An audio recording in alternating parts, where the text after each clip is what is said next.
ಎಲ್ಲರಿಗೂ ನಮಸ್ಕಾರ. Welcome back to C K Gowda channel.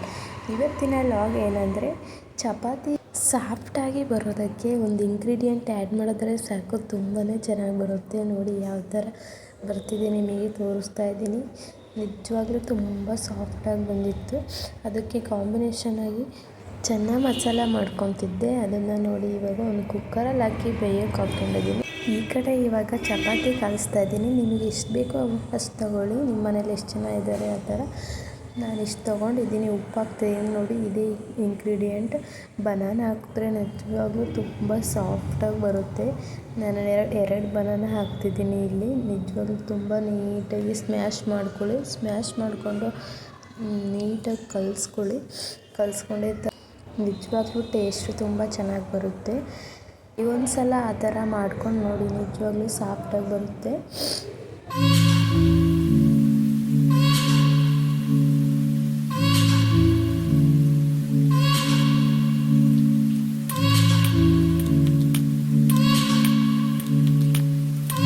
ಈಗ ಕಲಸಿದ್ದಾದಮೇಲೆ ಇದ್ರ ಮೇಲೆ ಬಟ್ಟೆ ಬೇಕಾದರೂ ಹಾಕೋಬೋದು. ನಾನಿಲ್ಲಿ ಕವರ್ನ ಹಾಕ್ಕೊಂಡಿದ್ದೀನಿ. ಇನ್ನು ಈ ಕಡೆ ಬೇಯಕ್ಕೆ ಇಟ್ಟಿದ್ವಲ್ಲ, ಅದು ಬೆಂದಿದೆ ನೋಡಿ, ಚೆನ್ನಾಗಿ ಬೆಂದಿದೆ. ಆನಂತರ ಅದನ್ನ ಮಿಕ್ಸಿಗೆ ಹಾಕ್ಕೊತಿದ್ದೀನಿ. ಸ್ವಲ್ಪ ಕಾಳೆಲ್ಲ ಹಾಕ್ಕೊಂಡು, ಅದಕ್ಕೆ ಕಾಳು ಹಾಕ್ಕೊಂಡ್ರೆ ಗಟ್ಟಿ ಬರುತ್ತೆ ಅಂತ ಅಷ್ಟೇ. ಈಗ ಇಲ್ಲಿ ಒಂದು 4 ಟೊಮೊಟೊ ತೊಗೊಂಡಿದ್ದೀನಿ ನಾನು. ಆನಂತರ ಬ್ಯಾಡಗಿ ಮೆಣಸಿನ್ಕಾಯಿ ಹಾಕ್ಕೊತಿದ್ದೀನಿ ಒಂದು 4. ಆನಂತರ ಒಂದು ಕಪ್ಪು ಮೊಸರು ಹಾಕ್ಕೊತಿದ್ದೀನಿ. ಮೊಸರು ಹಾಕ್ಕೊಂಡು ನೀಟಾಗಿ ಗ್ರೈಂಡ್ ಮಾಡ್ಕೊಳ್ಳಿ. ಗ್ರೈಂಡ್ ಆದ ನಂತರ ಒಲೆ ಮೇಲೆ ಒಂದು ಪ್ಯಾನ್ ಇಟ್ಕೊಂಡು ಅದಕ್ಕೆ ಸ್ವಲ್ಪ ಎಣ್ಣೆ ಹಾಕ್ಕೊಂಡು, ಆನಂತರ ಅದಕ್ಕೆ ಪಲಾವ್ ಎಲೆ, ಲವಂಗ, ಚಕ್ಕೆ, ಕಸ್ತೂರಿ ಮೇಥಿ ಎಲ್ಲ ಹಾಕ್ಕೊಂಡಿದ್ದೀನಿ ನಾನು. ಕಸ್ತೂರಿ ಮೇಥಿ ಎಲ್ಲ ಫ್ರೈ ಆದ ನಂತರ ಈರುಳ್ಳಿ ಹಾಕ್ಕೊತಿದ್ದೀನಿ ನಾನು ಒಂದೆರಡು. ಈರುಳ್ಳಿ ಫ್ರೈ ಆದ ನಂತರ ಶುಂಠಿ ಬೆಳ್ಳುಳ್ಳಿ ಪೇಸ್ಟ್ ಹಾಕ್ಕೊತಿದ್ದೀನಿ. ಅದನ್ನು ಹಸಿ ವಾಸನೆ ಹೋಗೋ ತನಕ ನೀಟಾಗಿ ಫ್ರೈ ಮಾಡಿಕೊಂಡು, ಆನಂತರ ಒಂದು ಟೊಮೊಟೊ ಹಾಕ್ಕೊಂಡಿದ್ದೀನಿ ನಾನು. ಯಾಕೆ ಅಂದರೆ ಮೇಲೂ ಒಂದು ಸ್ವಲ್ಪ ಹಂಗೆ ಕಾಣಿಸ್ತಾ ಇರುತ್ತೆ ಅಂತ ಅಷ್ಟೇ. ಅದಾದಮೇಲೆ ನೀಟಾಗಿ ಫ್ರೈ ಮಾಡ್ಕೊಳ್ಳಿ ಟೊಮೊಟೊ ಫ್ರೈ ಆದ ನಂತರ ಗ್ರೈಂಡ್ ಮಾಡಿಟ್ಕೊಂಡಿರೋ ಟೊಮೊಟೊ ಪೇಸ್ಟನ್ನು ಇದಕ್ಕೆ ಹಾಕ್ಕೊಂಡು ನೀಟಾಗಿ ಹಸಿ ವಾಸನೆ ಎಲ್ಲ ಹೋಗೋ ತನಕ ನೀಟಾಗಿ ಫ್ರೈ ಮಾಡ್ಕೊಳ್ಳಿ. ಫ್ರೈ ಆದ ನಂತರ ಸ್ವಲ್ಪ ಅದಕ್ಕೆ ಖಾರ ಪುಡಿ, ಸಾಂಬಾರು ಪುಡಿ, ಸ್ವಲ್ಪ ಅರಿಶಿಣ, ರುಚಿಗೆ ತಕ್ಕಷ್ಟು ಉಪ್ಪು, ಚಿಕನ್ ಮಸಾಲ, ಗರಂ ಮಸಾಲ ನಿಮಗೆ ಬೇಕು ಅಂದರೆ ಹಾಕ್ಕೋಬೋದು ರುಚಿಗೆ ತಕ್ಕಂತೆ.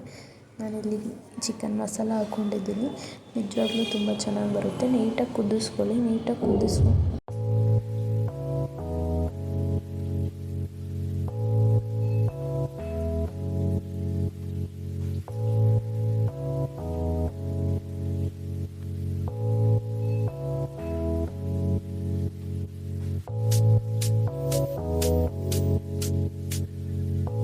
ನಾನಿಲ್ಲಿ ಸ್ವಲ್ಪ ನೀರು ಹಾಕ್ಕೊಂಡು ಕುದಿಸ್ಕೊತಿದ್ದೀನಿ, ಗಟ್ಟಿಯಾಗಿತ್ತು ಅಂತ. ಆನಂತರ ಬೇಯಿಸಿಟ್ಕೊಂಡಿರೋ ಕಾಳಿನಲ್ಲಿ ಸ್ವಲ್ಪ ನೀರಿರುತ್ತೆ. ಈಗ ಕಾಳನ್ನ ಹಾಕ್ಕೊಂಡು ನೀಟಾಗಿ ಕುದಿಸ್ಕೊಳ್ಳಿ. ಯಾವ ಕನ್ಸಿಸ್ಟೆನ್ಸಿ ಬೇಕೋ ಆ ಥರ ಮಾಡ್ಕೊಳ್ಳಿ ನೀವು. ನಿಜವಾಗ್ಲೂ ಚಪಾತಿಗೆಲ್ಲ ತುಂಬ ಗಟ್ಟಿಗಿರಲಿ ಅಂತ ನಾನು ಮಾಡ್ಕೊತಿದ್ದೀನಿ. ನಿಜವಾಗ್ಲೂ ಚೆನ್ನಾಗಿ ಈಗ ನೀಟಾಗಿ ಕುದಿಸ್ಕೊಳ್ಳಿ. ಗಟ್ಟಿ ಬರುತ್ತೆ. ಯಾಕೆ ಅಂದರೆ ಕಾಳು ಹಾಕ್ಕೊಂಡು ರುಬ್ಕೊಂಡಿದ್ದೀವಲ್ವ, ಅದಕ್ಕೆ ತುಂಬ ಚೆನ್ನಾಗಿ ಗಟ್ಟಿ ಬರುತ್ತೆ.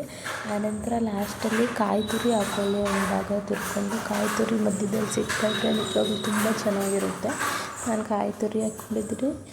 ಬೇಡ ಅಂದರೆ ನೀವು ಸ್ಕಿಪ್ ಮಾಡ್ಕೋಬೋದು. ಆನಂತರ ಇದಾಯಿತು ನೋಡಿ. ಆನಂತರ ಈಗ ಚಪಾತಿನ ಲಟ್ಟಿಸ್ಕೊಂಡು ಇಟ್ಕೊಂಡಿದ್ದೀನಿ